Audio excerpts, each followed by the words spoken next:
Good afternoon and welcome to the City Club of Cleveland. I'm Dan Moulthrop, Chief Executive here at the City Club, also a proud member.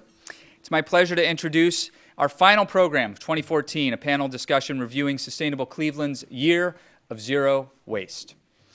In 2009, Cleveland Mayor Frank G. Jackson launched Sustainable Cleveland 2019, a 10-year economic development initiative with the stated purpose of engaging people from all walks of life across the community to work together to develop a thriving and resilient Cleveland that leverages its wealth of assets to build economic, social, and environmental well-being for all. Every year leading up to 2019, Sustainable Cleveland has been focusing on one of the key areas fundamental to a sustainable economy. These so-called celebration years are designed to be accessible to all members of the community, households, neighborhoods, businesses, nonprofits, and institutions. Past celebration year topics include energy efficiency, local foods, and advanced and renewable energy. 2014 was the year of zero waste. I know, zero waste, it sounds super sexy. Control yourselves, please. Many of you are asking, and certainly those of you here in the room probably already have a kind of an understanding of this. Many of those watching on YouTube will be wondering, what is exactly zero waste? It's a philosophy that encourages businesses, institutions, and individuals to rethink the way resources are used and the life cycles of those resources to ensure all products are reused or recycled and as little trash as possible is sent to landfills. The goal of the Year of Zero Waste was to reduce the amount of waste being sent to landfills through targeted recycling and waste reduction efforts throughout the city, through businesses, neighborhoods, and citizens. It's worth explaining in a little bit more detail and with a kind of a disclaimer. Zero waste doesn't actually mean zero waste. That sort of oversells it, perhaps. It's an aspiration. Zero waste, it never actually gets all the way to zero, but if you get to about 90% diversion, you're doing an incredibly good job. Cleveland, focusing on zero waste, is among the municipal leaders across the nation with peers alongside Seattle, San Francisco, among others. So did they succeed? Did we succeed? Are the efforts that we've all put into place this past year replicable? Can a person or organization get down to zero waste? That's what we're here to learn about today. To guide our discussion is the City of Cleveland's Chief Sustainability Officer, Jenita McGowan. Ms. McGowan has served as Chief Sustainability Officer since 2012. Prior to that, she served as Sustainability Manager in the City of Cleveland's Office of Sustainability. Chief McGowan, I turn the program to you to introduce our panel. Thank you, Dan. Excited to be here today moderating this panel on the Year of Zero Waste, and I think it's really appropriate that we've got some folks from the community here because that's where the real leadership innovation is happening in the City of Cleveland. To my left is Mel Kurtz, President of Quasar Energy Group.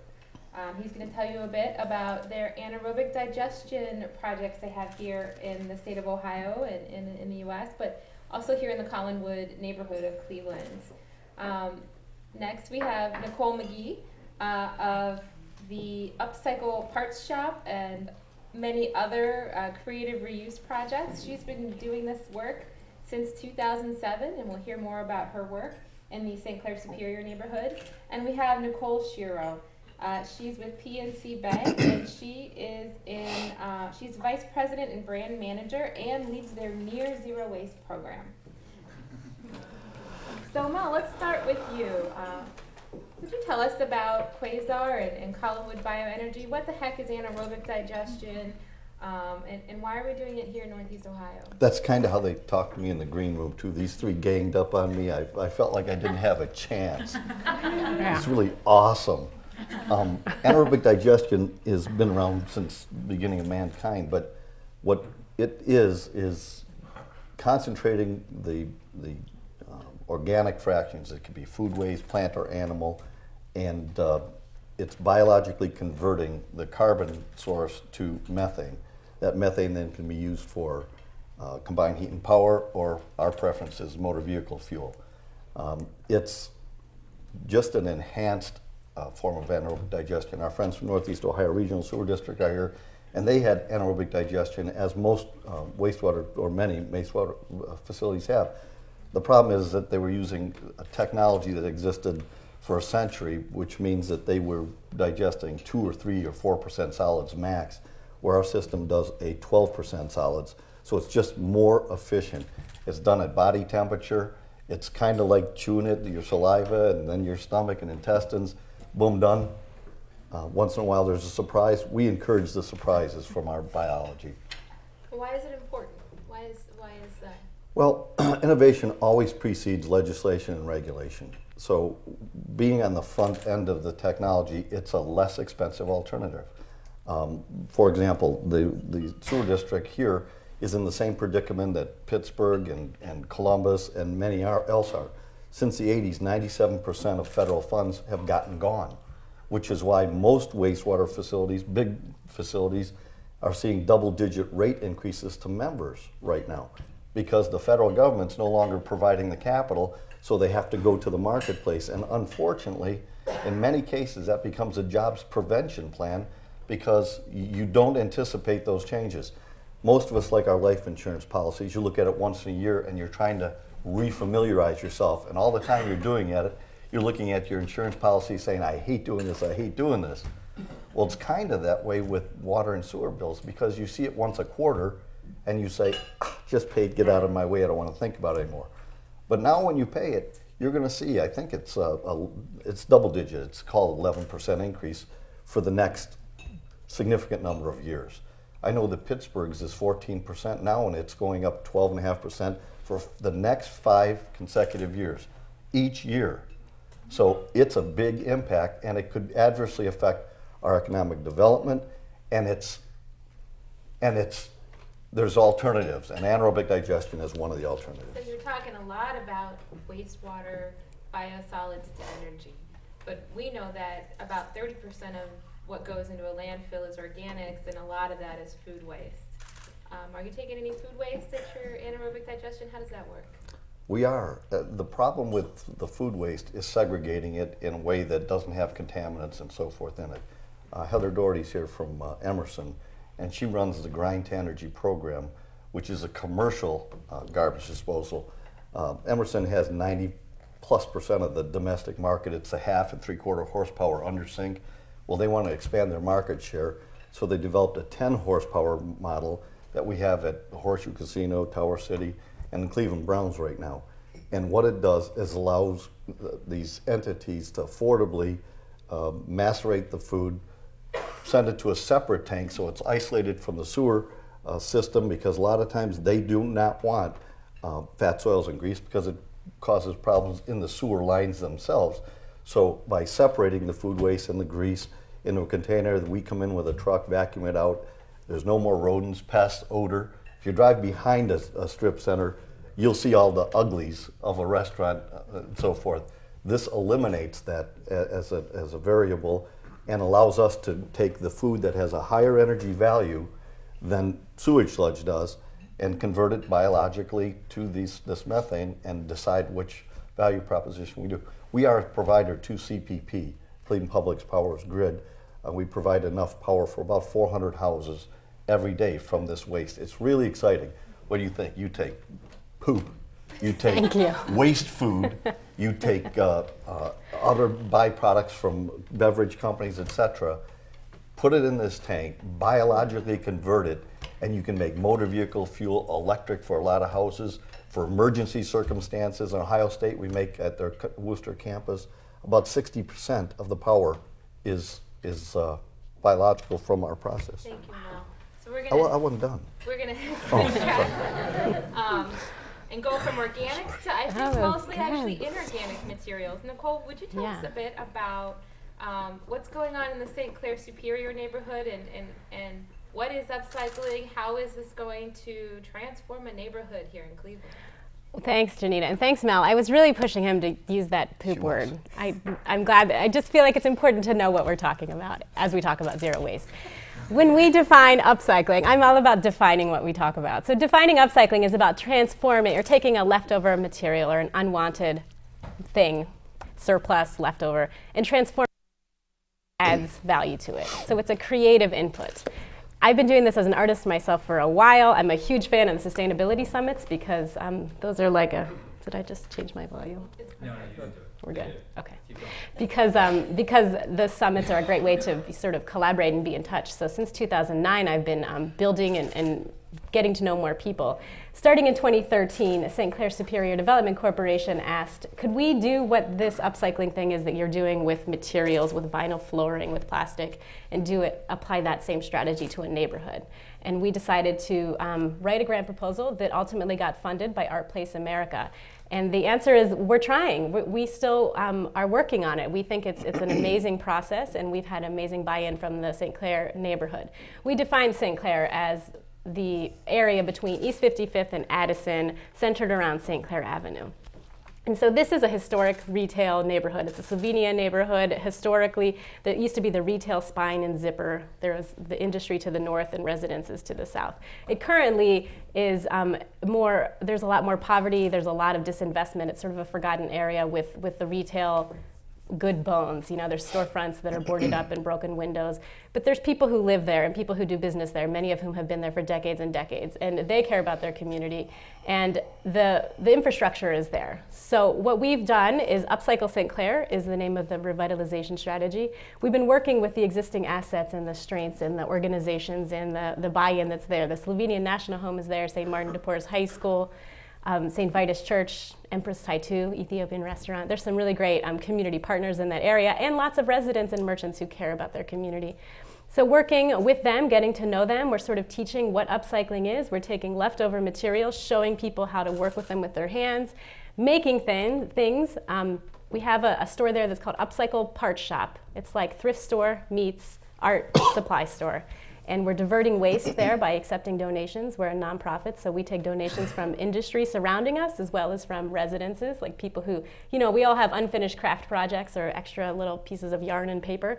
So we take all of that. In fact, we are almost full. We have an abundant, generous supply stream, and we're working in 2015 to bring up more demand so that we can use our tiny storefront wisely. But we work in that space to sort of connect to the people who live in the area and who work in the area around us with what we're doing, with one another, and with this idea that if you can make something new out of this plastic bottle, what can we make out of this neighborhood? Thank you. And Nicole Schiro is really doing great work at PNC Bank to get them near zero waste. Would you tell us a little bit about your initiative there? Sure. So PNC has a history of having sustainable business practices. We've been building green buildings for 14 years. We have the most LEED certified buildings in the world. But here in Cleveland, we had about 85 people in the building right across the street who wanted to do something as a group, a new challenge. So we started a near zero waste program in 2011. Our goal was, as Dan had said earlier, to try to divert 90% of our everyday trash from the landfill. So we created a near zero waste program. We started with our cafeteria because of all of the food waste that's created there. So we began to compost the coffee and the lunch waste. So if you're looking at your lunch tables today, you know, we would take all of those scraps, the napkins, the salad, even the desserts, and we would compost it. And then once we did the cafeteria, we also replaced all of the containers with greenware. So the cups, the napkins, the forks, the containers, the salad containers, even the mugs for coffee are all made out of corn or potato-based materials, so they're compostable. Then we brought the program to every floor in PNC in the 35-story tower. So we have recycle centers on every floor where people can take their trash and sort it from composting to recycling to trash. We did that. It was a slow rollout through 2011 and 2012. And with the help of green ambassadors on every floor, they helped communicate, train, and educate, you know, employees on where the food was going, where the recyclables were going, what bins it goes into, to try to get employee engagement to be 100%. So that's the program that we have across the street over at PNC. It's been successful over the last 3 years. We're really proud of it. Thank you. What would you say has been your biggest win in 2014 towards zero waste? Well, I would say, you know, when it comes to our daily trash, we divert 70%. When you add in all of the paper, and we're a bank, so we generate a lot of paper, we shred and recycle all of that paper, we have been able to achieve 90%. What we're excited about is we were a pilot, and now it's beginning to roll out to other facilities. So it's going to roll out to 3 other operations centers here in Cleveland next year. It's going to roll out to our Pittsburgh headquarters campus, operations and call center next year. So it's beginning to become part of business as usual. But it wasn't completely successful all the way through. We had some challenges along the way. One of the key elements of success for us was to remove the trash can from every cubicle, every office, and every conference room. So when you would have your lunch at your desk, and a lot of our employees do have lunch at their desk, we asked them to get up from their desk, walk to the recycle station, and then sort it. That was a big behavior change. It was so big that a lot of employees picked up the phone and called our regional president to complain and say, you know, I have a right to have a trash can in my office. And Paul Clark, our regional president, was our sponsor of this. He supported it 100%, and you know, he laughed and said, you don't have a right to have a trash can in your office.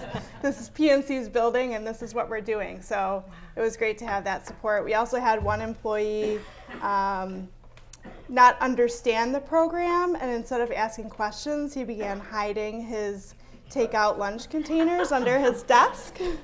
And so when he had about 30 of them, a smell began to appear. And so that was a teachable moment. And you know, it got weird before it got better.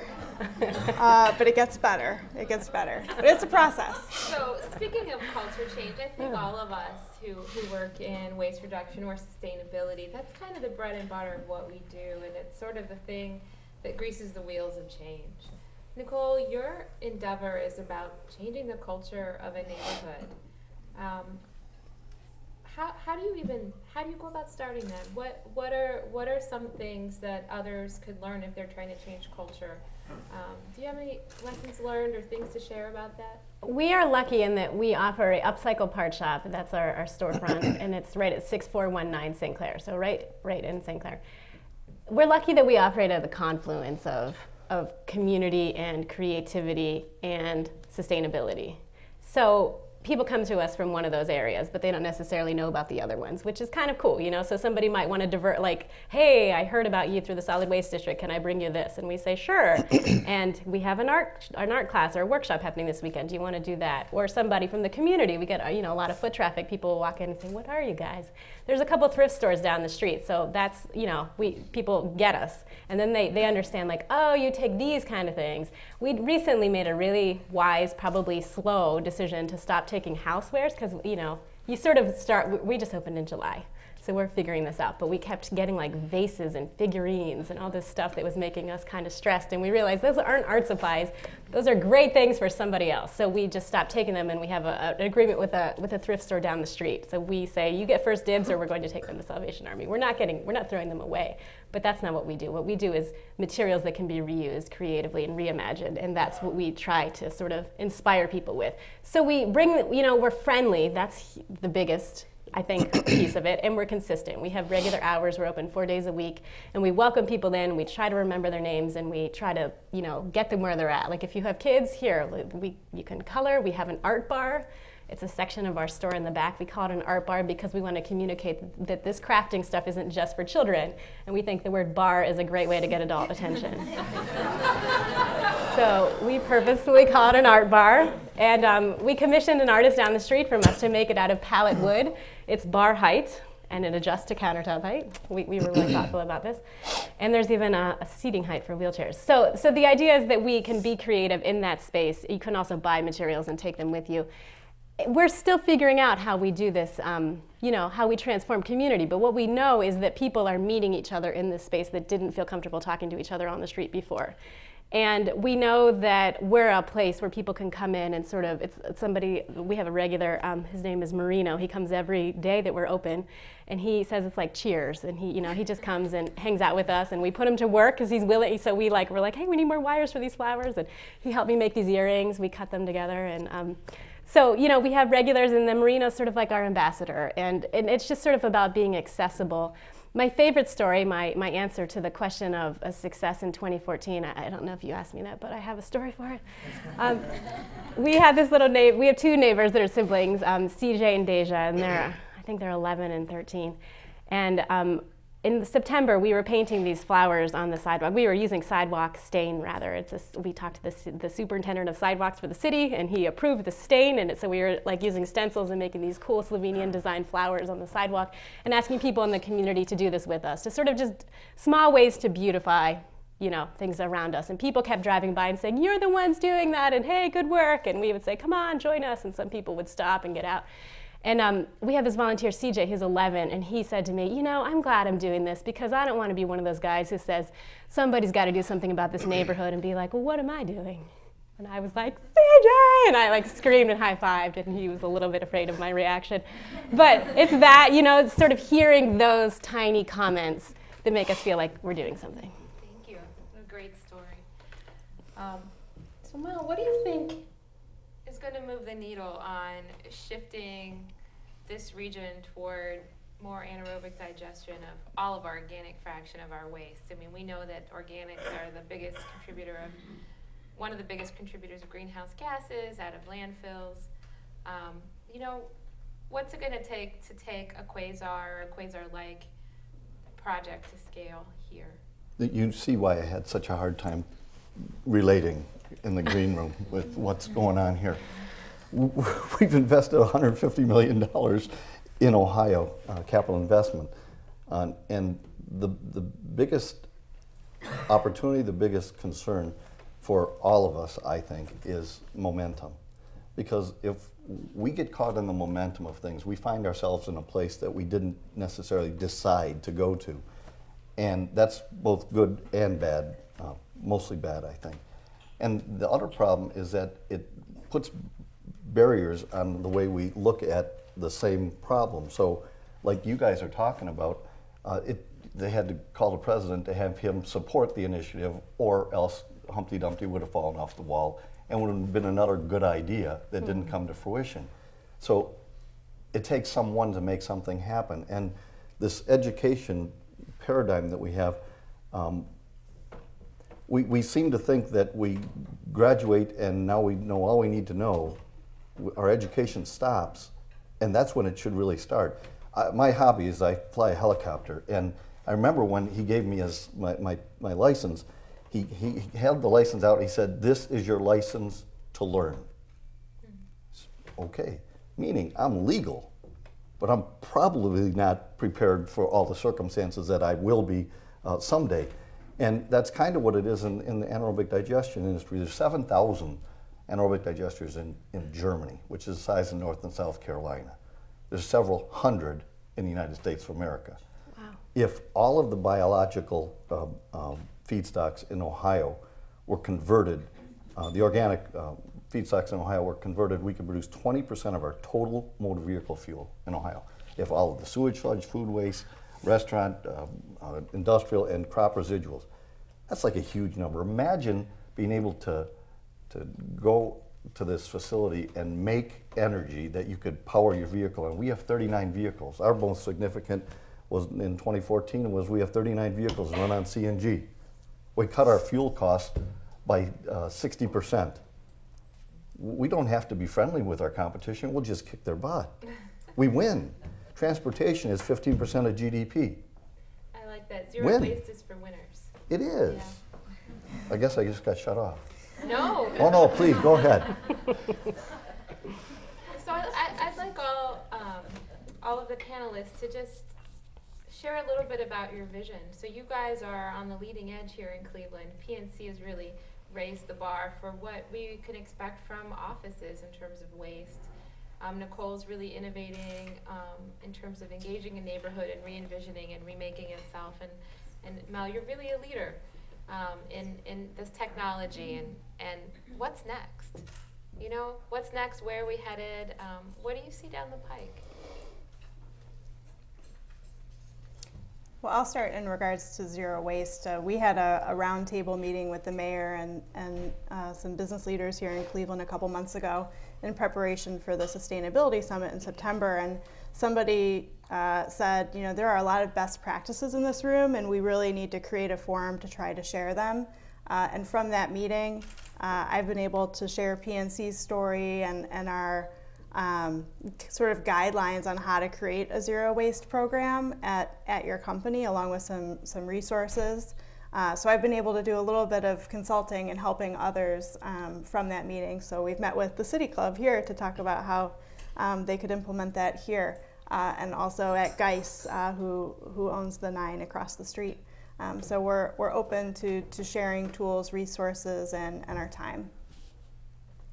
That's awesome. That's great. So anybody who wants to learn how to do this afterwards, come see Nicole. Yeah. That's great. So can you, you were talking about the future. Okay. I'm going to answer this in a little self-centered way because I need limits on what I can talk about, because I could talk about this all day. Upcycle Part Shop is a project of St. Clair Superior Development Corporation because of the way we were funded, and it was launch support from ArcPlace. So in the future, we will, in 2016, I think we'll become our own nonprofit organization that is a social enterprise, meaning that we generate revenue. Ideally, we'll start generating almost all of the revenue that we need to run as an organization. We are doing a program right now with Sea Change. It's a social enterprise accelerator program, and it's helping us figure out how to be a nonprofit that makes money, which is a great way to be. And we're proud of the way that we sort of have corporate workshops, and we do something we call Travel Craft, where we go into the communities and work with kids and adults. We have corporate things at law firms and corporate experiences. The Sustainability Summit folks came and made those centerpieces out there. So we love to teach people how to do this, and we have multiple revenue streams. So that's in our future, and we're really excited about growing slowly but also wisely. And more organizations keep reaching out to us and saying, hey, we have an event coming up and we need materials, and we don't want to just go to an art supply store and buy them. So we're going to be creating a membership program where we can get some of the stuff we're getting into schools and into organizations. We don't have a supply problem. Organizations and commercial companies and industry have really cool things in their waste streams and in their dumpsters and that are extras and surplus, and the things that they don't need but that come out of their systems that are non-toxic and interesting and usable for creative reimagining. And we have tons of that. We just need to get it in the hands of people who want it. So we're going to be coming up with membership structures and ways that people and organizations can get into that. We're also launching a CSA program in 2015. Maybe we'll call it CSUs, Community Supported Upcycling, where you get to participate and buy a share, and then we'll give you all kinds of awesome stuff monthly, and you get to pick it up. Like right now, we have rubber boots from Cleveland Fire Department. They didn't need them anymore, and they're not usable as boots. So, who doesn't want one rubber boot in their life to do something cool with? Umbrella stand, or, there's limitless potential for something like a rubber boot. So we have lots going on at Upcycle Part Shop. I think there's a bright future there. And Mel, what do you see? What's next? What you had coffee? That did this? I need to do that. I'll have what she's having. You need to come to the art bar. Sorry, you Come to the guys. art bar. I will. I'm sorry. Go ahead. What's next for Quasar? Where do you go from here? Well, frankly, I think Nicole's got it. This is a culture change, because people don't necessarily change unless the inconvenience to say the same is greater than the change than it would be to change. People don't change. And that happens because of financial reasons. It happens because of economic or environmental reasons. It happens because of lots of things. The leader is the one that says, let's change before we have to. For example, what's a gallon of water worth? Well, that depends how thirsty you are. What's a gallon of gas worth? That's how bad you need it. And the point is, a leader says, hey, what if? And we can play that what if in all of our boardrooms or with each other at a conference, but then somebody has to say, okay, good, better, best. Let's pick that one and let's do the best we can, like you did. And that's really remarkable what you did, because you're in a culture that is very resistant to change and parochial, and so for us, it's going to be to take the 13 facilities that we built and make sure that people understand the story. we did a wastewater treatment plant in Worcester, and the best they could do is make 80 kilowatts. It's nothing. It's enough for whatever, 6 houses. Over 9 years, they ran their generator 200 hours. We put a generator in, we redid their facility with private-public partnership. They spent $31,000 in August of 13. In August of 14, after we rebuilt the facility, they spent $315. It's a big deal. And now we produce twice as much power as the plant needs, so we're going to take that energy across the street and run their water treatment facility. It's a big deal.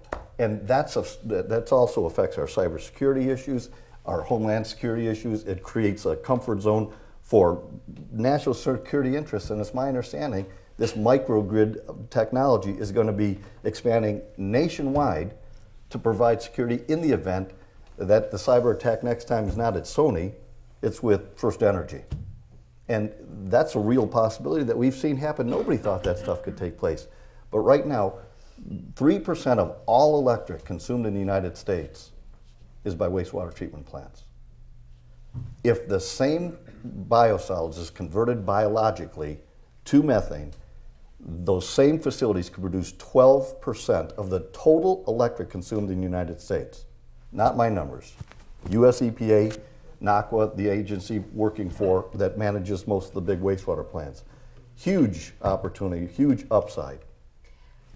I want to thank the panel. I think they were great. I think they've made some great connections between employee engagement and culture change and waste and water and energy. And so you can see zero waste is important, valuable, and promising. And I think I'm going to hand it back over to Dan. Indeed. Thank you very much, Jenita. Today at the City Club of Cleveland, we're enjoying a panel discussion looking back at the year of zero waste, featuring Nicole McGee of Plenty Underfoot and Collective Upcycle, Mel Kurtz, founder and president of the Quasar Energy Group, and Nicole Schiro, vice president and brand manager at PNC and sustainability champion. Our moderator is Jenita McGowan, Chief of Sustainability for the City of Cleveland. We welcome all of you here and those joining us via our live webcast, which is sponsored by the University of Akron. You should be sure to tune in to our Friday forums on 90.3 WCPN, WVIZ PBS, or 104.9 WCLV Idea Stream, or one of the many radio stations across the region and country that carry City Club programs. Television broadcasts and radio broadcasts of the City Club are made possible by Cleveland State University and PNC. As a reminder, today is the final forum of 2014. The City Club will return on Friday, January 9th with Cuyahoga County Prosecutor Tim McGinty.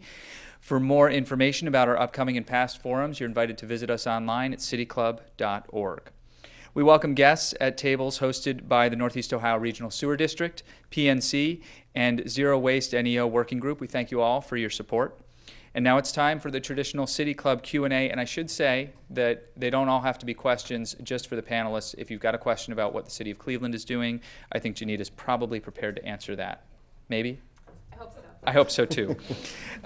We welcome questions from everyone, members and guests alike. Holding our microphone today is our content associate, Teddy Eisenberg, standing in the back there. Who's got our first question?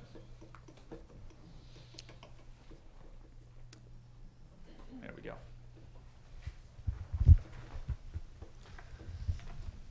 Each of you touched to some degree on value propositions. My father was county commissioner once and said you had to get the value proposition up to a 10-to-1 factor before people would change. Had to be 10 times more efficient before people would say, well, all right, now we'll shift. So what have you found as you try to take your ideas to your respective audiences and argue the value proposition? Do you have to get over a big hurdle, or you just have to show a marginal gain? Well, sometimes it's not even us. For example, in that City of Worcester program that I explained, they had no economic development opportunity. Ohio EPA shut them down. The wastewater facility could not take any more biological loading, so they said, you fix the problem before you can do any more development. That's kind of an economic hardship. Had nothing to do with us, but we were a solution. So we got a call after a year of negotiating the deal, and they said, you need to sign this today. Okay, next day they announced the Daisy brand, the dollop, the sour cream, was going to come to Worcester. They couldn't do it, they wouldn't do it, unless the city was able to prove to them that they had a solution to managing the wastewater. And that ends up with several $100 million in infrastructure improvement and several hundred jobs.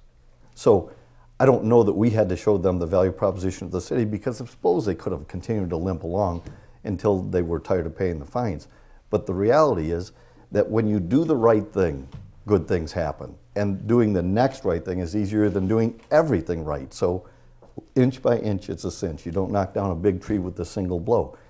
My answer to you is that some of this stuff is imposed on people. That's in the absence of leadership. You have a leader, they're saying, we're not going to put ourselves in that position. We're not going to allow this deterioration until it's no longer our decision. Now it's a consequence. And for wastewater treatment plants across America, big deal. Because when they were using federal funds, they didn't have to be as competitive. They didn't have to use best available technology.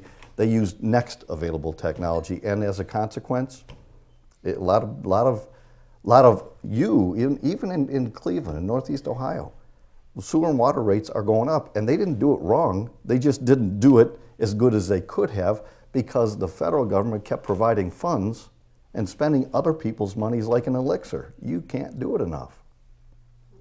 So with PNC's zero waste program, the majority of employees are on board right away because we have a history of having sustainable business practices. But for those few skeptics, what helped us were two things. It was evidence and cost savings. So when we went to visit our waste management partners, we had our cell phones with us, and we took photos of us, watching what materials were being recycled.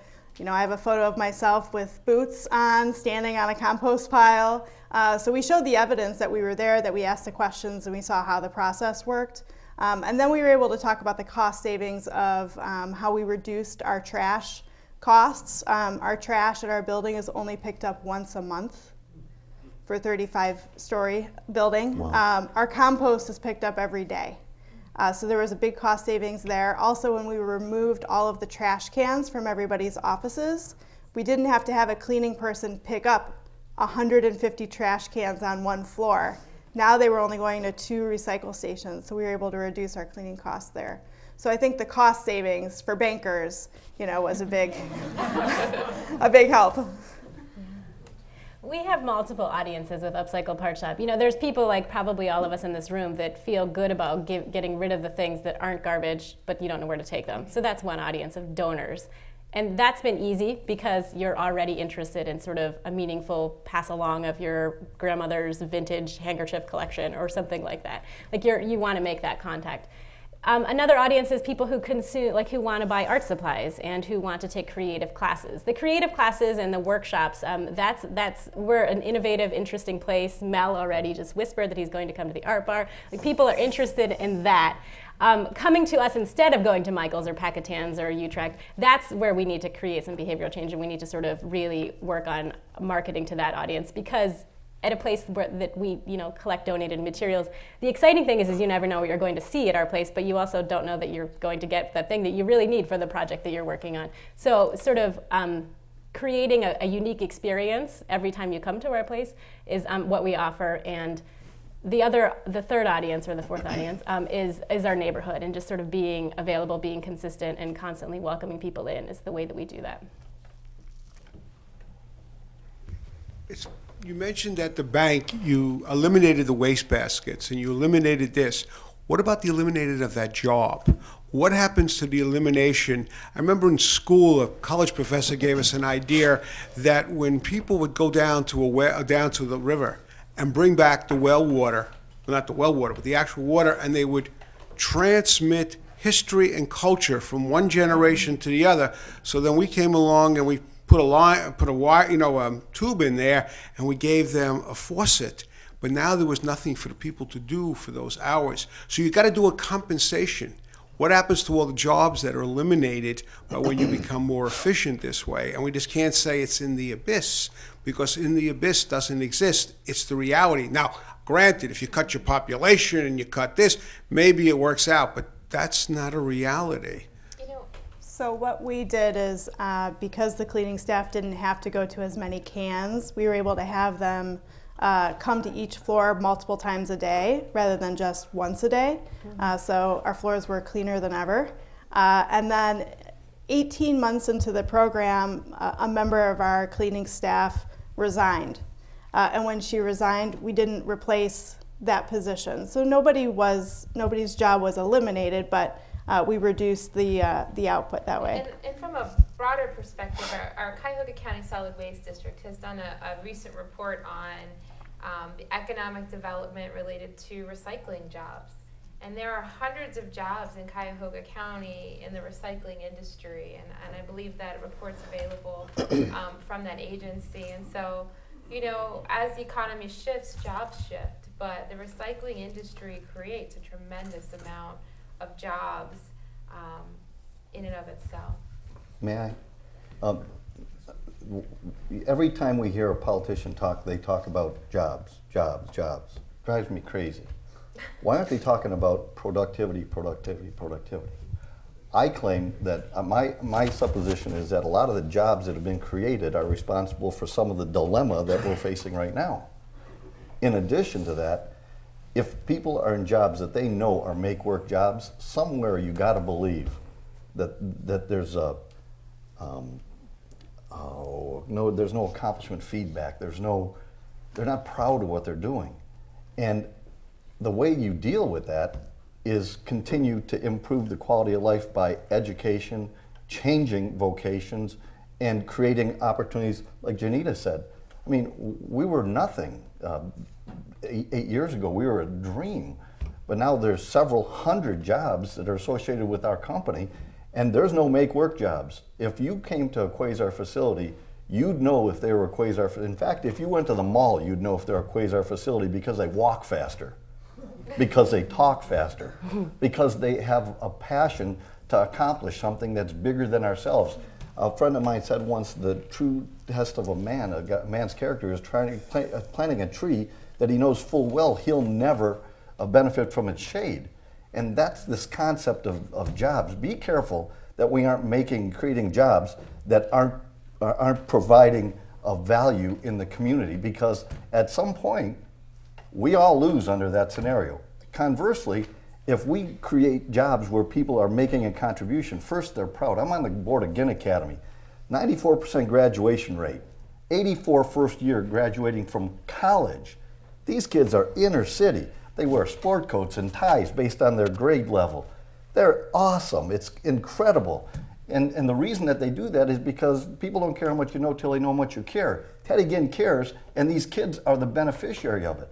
Be careful that we aren't creating jobs just to put somebody doing something. This is a vital part of the culture of contribution, and that all has to do with productivity. Okay, there's my speech, sorry. I wanted to ask about leadership in our city and with our businesses and corporations. If we look at the number of events in Cleveland and the fact that we will soon be hosting a Republican National Convention in town, what type of name can we make for ourselves in terms of zero waste? What can we say today in this room with the panel to talk about how can we become a national symbol across our country and say, look at us, look at what we're doing, and send that message nationally where we can transcend this whole tone of zero waste across the nation as a whole? That's a really good question. Our Zero Waste NEO working group is over here to your right. And they've been working on a Zero Waste events guide to really help our local venues here know how to host a zero waste event, to make sure that everything is recyclable or compostable or reusable. And that should be ready in early 2015. I'll tell you, when we were working on the RNC application, we had to say why we were sustainable and what sustainable services we offer here in the city of Cleveland. And so I think one of the big ways is to make sure, by working together, because I don't think this is something city government can do on its own, that our hotels and our venues and our community partners are prepared to showcase the fact that we care about waste reduction and recycling and reuse and reduction in contributions to the landfill in Cleveland. And I think we can get there in a very short time, especially with leadership like this in the city. Anybody else want to add?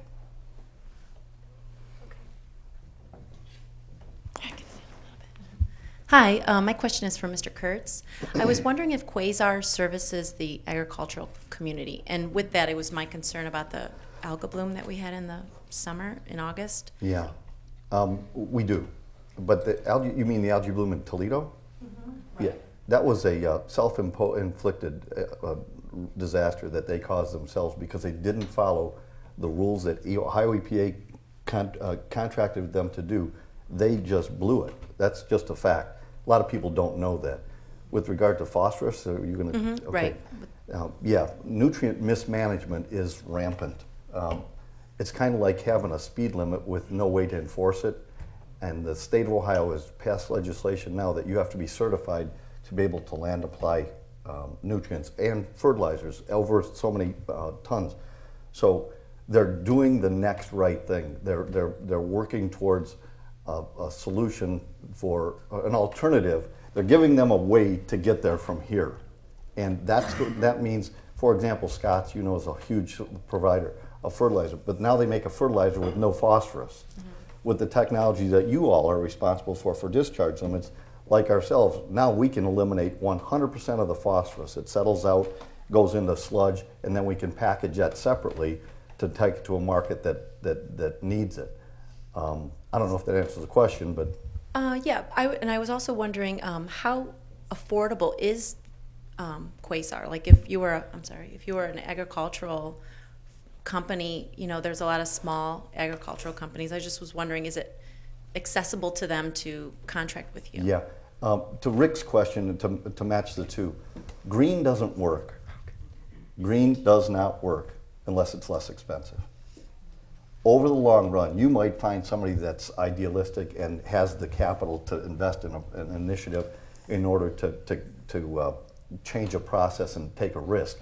Most times people look to government to provide that initiative. But green is the only way we're going to get there from here. And what I told you about the 3% versus our 12% is the reason why our technology is better. And it results in being less expensive to operate. In every case, that wastewater treatment plant at Worcester, we saved them $500,000 annually in operating cost savings, plus we provide their electric, plus we provide their heat, and they had hundreds of violations and fines before we took over. Since we've taken over, they had 2. They were operator error. It's a real huge success story. For agriculture, we get paid to take, well, in fact, we're your primary subcontractor for sludge. Agriculture doesn't pay to get rid of their waste right now, their manure. So it's more challenging to incorporate the digesters. That'll work, but there's no tip fee. So the only way we can get revenue is to bring in supplemental feedstocks, food waste and so forth, and or sell the energy that we have from it. Right now, pretty challenging. Sorry, I have one other question, but this one's for Ms. McGee. Ms. McGee, I just wanted to comment on your nonprofit that you're building up. Congratulations. I never heard of it before today, I'm sorry to say. But my student here, Jasmine Woodland, is a St. Martin de Porres High School student who works for the sewer district once a week, part of their work-study program. And it would be just wonderful if your organization could work with your local students and even just letting them know that your nonprofit exists and that it could be an alleyway for them to venture out into. Yeah, thanks for saying that. We're really proud of an after-school club we started last year with St. Martin de Porres High School. It's with Ms. Brickner, the art teacher. We co-facilitate that. So we've been doing that for our second school year. And the telephone poles on the outside of the parking lot, I'm sure, is this your student here? You might recognize that the telephone poles, they have the plastic bottle flowers all over them because we did a multiple week sort of transformation of plastic bottles, and the students wanted to do something that they would see outside. So we didn't ask the telephone pole company though, but it was student led, and we beautified some telephone poles, and it's a really cool sort of long-term, short-term project that's outside of the high school. But yeah, absolutely, we like working with students. We'd love to work more with your student, and we have that after school club. That's one way to do that, but we're building up some new ways too. For everybody's information, Northeast Ohio has an internship program, and they're providing resources and including Ginn Academy and training for the wastewater treatment plant operators program. You're making a big difference at that school. You're encouraging people, these kids that need skill sets, they don't all have to go to college, but they all have to have a skill, and you're really making a big difference over there, so thanks. This question is probably more for Mr. Kurtz and Ms. Schiro. If what you guys are doing is making so much financial sense, why isn't everybody doing it? Well, my dad always told me, walk before you run. So I don't know, in the last 3.5 years, we built $150 million worth of projects. We have, I think it's 13 here, 2 in New York and 1 in Massachusetts. And the best part of it is it's less expensive. Why aren't we doing more? It actually takes about 2 years from the time you contact a friendly potential customer to get through, even if they want to do it, to go through all of the transparency, all of the legal, administrative, and so forth issues, just to get it. Jenita knows, I mean, these RFPs that they do, they take a long time, even if you're fast tracking it. If you go to a private industry, in 6 months, you could have it running. At Ohio State, they said, President McGee said, use that lot. We have this Ohio Park. For 13 years, they tried to get some development on it. He said, build it there. In 3 months, the foundations were in. In 6 months, it was operating. Then we found out that the trustees didn't approve it yet. Oh, no. Of course it's approved now. But my point is, it can be done that fast, but it takes and everybody wants the transparency. Everybody needs to touch every base. If you don't touch it on the way up, you're going to hit it hard on the way down. And that's the reason why it's taken so long. I think some people don't know how to get started. And believe me, I've Googled how to start a zero waste program, and the answers aren't on the first page. So, you know, I think first somebody has to decide that this is something that they want to do. They have to be willing to make a commitment and the initial investment in the time and resources it takes to just discover how to set it up, who your resources are, and then build employee engagement and communications around it. And you know, just as you said earlier, it took us 2 years to have a successful program, and we're still rolling it out throughout our company, and now we're open to helping others. But it just takes somebody who wants to, you know, decide that this is important and this is something that they want to do. Thank all of you for being here today. Nicole, you mentioned about the food waste and picking up at all the lunches that we have here. Want to know more about how the composting program works, you know, how it gets started, where the material goes, how it's being used, is it being used on farms, and how, you said there was some pushback on that from employees. How did you overcome that to make it seem easy, something that we can implement here at the City Club? Sure, so we are working with a local company called Rosby who does all types of recycling. They recycle construction waste, food waste. They also have a farm. If you buy raspberries in Cleveland, they're usually from Rosby. And so they're our partner when it comes to composting. And they gave us a 1-sheet piece of paper with photos of the entire process. Then we went out there, put on our boots, toured the system. We came with a lot of questions that employees may have. So when we began to roll it out, we were able to answer all those questions. So one of the investments that we had to make when it came to composting is we had to have compostable bags to put the food and the waste in. And it wasn't just for our kitchens and our cafeterias, but we also put them in the bathrooms. So all the paper towel waste that's in the bathroom is all compostable. So that was one of the easiest things to add to the compost stream. But those green bags will disintegrate within 90 days in the compost pile. But they're more expensive than the traditional garbage bags. So, you know, it's finding out all of those aspects of the program. But first it was finding the vendor, learning about their process, and then getting the right tools. Now they pick up every day. I want to reiterate our gratitude to all of you for doing this. Jenita, this is a question specifically for you. You are in a leadership position in our community unlike anybody else's when it comes to sustainability. And I wonder if you can give us a little perspective. Is this is this success? Did you think we'd be further along by this point? Do you feel that we've made a lot of progress? And then also, what exactly has the city done in this year of zero waste? What strides have you made? Sure. You know, it's interesting you asked that question. Every year that we have the celebration year, you know, it really sparks a lot of things that come to fruition later. So things get started in the year. People tend to use it more as a spark than a deadline. I think in general, Cleveland is leading and lagging in zero waste and recycling and upcycling. I think on the business innovation side, we are leaders. I think in the upcycling side, as it relates to the artistic sector, I think that we're leading. There's a lot of entrepreneurial startups about that. You know, I think we're behind on things like municipal curbside recycling. So this fall, we have our final phase of our curbside recycling rollout.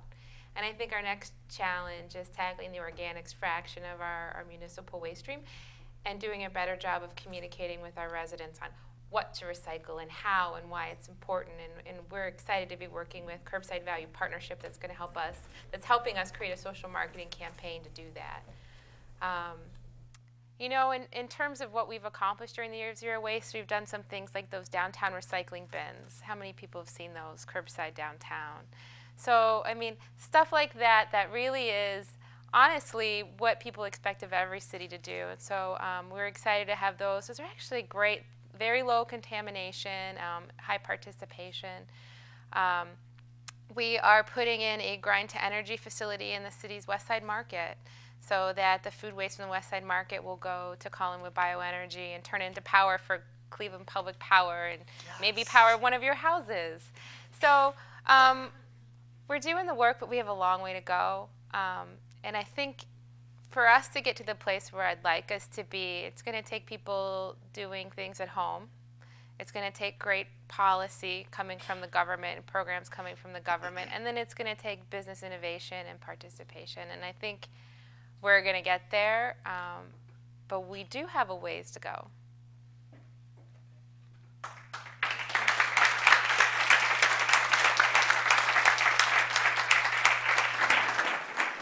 Well, Jenita McGowan, Mel Kurtz, Nicole McGee, and Nicole Schiro, thank you so much. Today at the City Club of Cleveland, we've been enjoying a panel looking back at the year of zero waste. We thank you very much, ladies and gentlemen. We thank you, panelists. Our forum is now adjourned.